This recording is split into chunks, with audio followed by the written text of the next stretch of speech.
qisooyinka marka ku saabsan arrimahan faa'iidooyin cibro badan laga qaataa hadda مثلا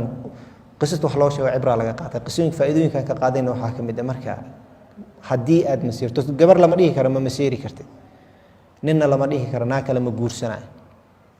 masiirkaaga laakiin inaad kontrolshid wax muhiim waay waxa ka sii muhiimsan gabadhaas kale lagu guursay inaad mar aadan ku xad gudbin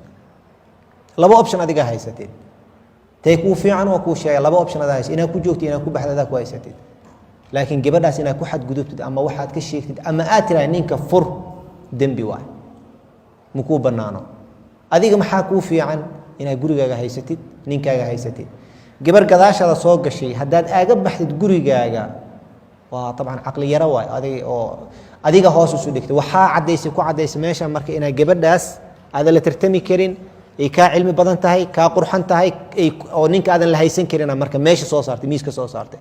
waxa loo baahan marka gabadha inay ku fikirto waxaan wax adduunyo waay waa dhacday Soomaali ninkii khalaas ninkii aysan ku haysan karaa caruura meesha joogteen ku haysan karaa arrimahaas in laga fikiraa loo baahan yahay maseerka طبعا waa la control karaa waa dad maseer badan way jiraan Aisha radhiyallahu anha waa masiiri jirtay waa ogtay markii jooyri soo galeysay markii aragtay nabigu galeysay markaas wuxuu inuu guursanayo markaas markii soo gashay wajigeedan ka dareemay tiray waa maseer lama diidi karo waa maseer uu jiray laakiin waxa loo baahan yahay in aqliga la isticmaalo waxa jira aqliga iyo qalbiga waa si isku sii u shaqeeyaan laakiin caatifada waxay rabtaa wax walba inaa heshid wax walba arrinta adduunyada kama helaysid aqliga laakiin wuxuu ku tusaa arrintan hadda ku dhaqaaq waa raba waa ila fiicanta laakiin hadan ku dhaqaaqo maxaa ka dambeeyo cuqubaadka ama dhibaatada ka dambeynaysa maxay tahay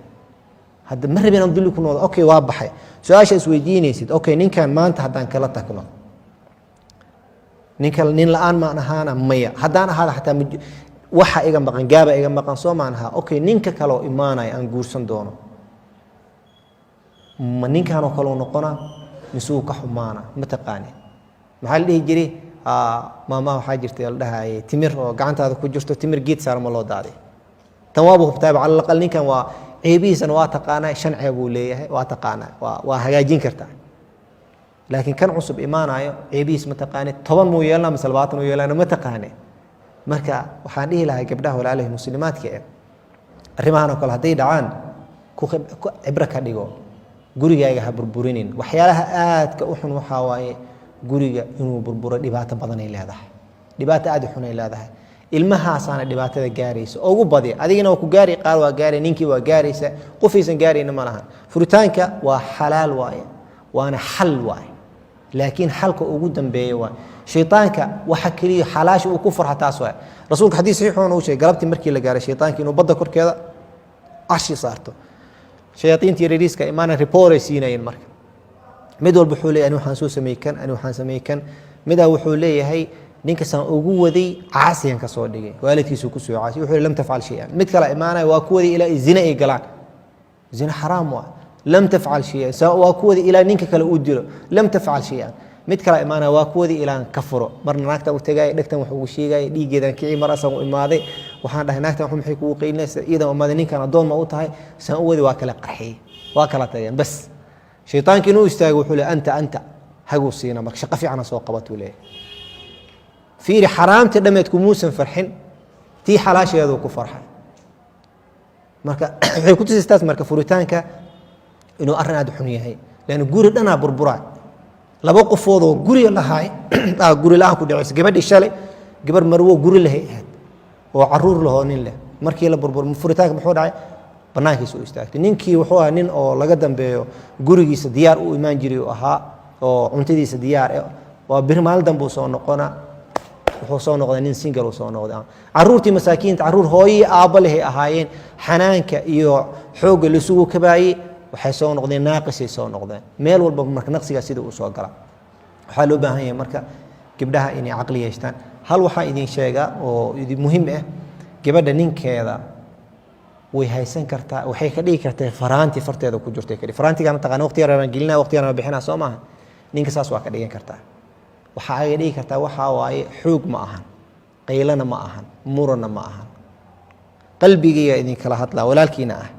wallahi ninka ay hadaarat ina wax kasta ka qaadatay wax kasta uu ku sameeyo madax uu ku saaro baari iyo raaliye noqo xayawaanka qofka ihsaanka u sameeyo wuu yaqaana xayawaanka dameerka waa taqaanaan hadii qofka garaacay qofka lagu kala yaqaana nin ibn aadan oo markaas hadal wanaagsan la dhahaayo oo xabiibi la dhahaayo wuxuu u baahan yahay la siinayo oo la murmeyne billaah alik inta iska badan muxuu rabaa adin wax kasta hayo ku dhahaa waxa jirta gabar oo kitaab qortay marshii Mustafa ka sheekeynay oo Ingiriis manay oo jaamacada dhigta professorad waay waxay tiri fashilad badan ay gashay waa guursatay waa la furay gabdhii kale waa la qabay waxay tiri diraasa markaan sameeyay waxa ii soo baxday ninkii inuu yahay libaax libaaxna qofkii rabo xoog inuu xaqiiqatan inuu kala jibinaa rasuul sallallahu alayhi wasallam noo sheegay wuxuu ma ra'aytu adhhab bil lubb ar-rajul al-haadiq minkun gabadha hadii aqligeeda isticmaal dha'iifa ahaato laakiin waxay haysto hub ninka ugu xoog badan waa ninka ugu xoog badan fiir adduunka qof walba ka baqa aan loo iimaan karin naagtis markii xataa madaxweyne ma dhees wariya hebel ilaa wariya ugu dareysa xataa ka hay ma dhibsanaya kan keen haye alaabtan soo qaba haye asigana nimana uu adeeyo koob shaah in loo keena nin walba markuu shaah keen xataa hoos inuu fiirnayo laga yaaba naagtis waxa la wariya alaaba loo baahan bax soo qabo waa soo qabana laakiin waxa ku ada awood iskale hadii ogtahay waa gabadha hadii ogtayda awood iskale nina khudbadeen jiray alayeen waana markada magaalada aad laaga jeclay khudbadiisa waa la jeclay maal naagtiisa laakiin jaahil waa xabad ma taqaan alif ba ta ma taqaan waxay ku tiri maal waxay ku tiri khudbada waa ana khudbaday tiraad ma khudbadaysid ninka wuxuu isii naagtan jaahil alif ahmaal ba aan ka seeynin markuu waxa kale ogtahay ma lahan iska firiiso saas ma yahay waaye habeenkii jimcada soo galeysay ninkii waxa lagu furo mushkilo ha waa saana tahay qayl ifur ninkii uu banahay warsi wax u jira adoo fiican ka tagay abadan waa saana tahay waa buuqa lagu furay ninka markii buuq lagu furo aslan waa isbedela sometimes waa nimanka markii xoog guri mushkilo ka soo gasho alis garana banaa wariya guriga maalgaaga taagay asigu wuxuu soo noqonaa wuu caatooba wajigii si kala waa waxa laga qamiis jabsan inuu wata laga yaaba mar guriga waa asalka u tahay ninkii markii habeenkii waa buuqa lagu furay wuu siixan waaye subaxii marka waxa la sameeyay meesha qamiiska loo hagaajin lahaa qamiis loo mandaqin habeenkii casha lama siinin buuqa lagu furay si fiican muusa siixin maalintu waqti muhaadarada oo diyaar la buuqa lagu furay quraac male casha male dhalo ma diyaarinin qamiiska jabsan oo khudbada la koro khudba oo wuxuu soo aqri nuux kale soo aqri wuu soo degay xil maqal heblo qofka masaajid khudbada ka aqri oo sheekh adiga waayo dharaali ahaawna markaas had soo ma ogaanin ha wuxuu ana igu taaganta soo ma ha adaan kugu taagan you are everything bas mar gabadh aqliga leh ninkeeda way tusi kartaa wuuna og yahay ninka bil munaasaba inay asalka guriga tahay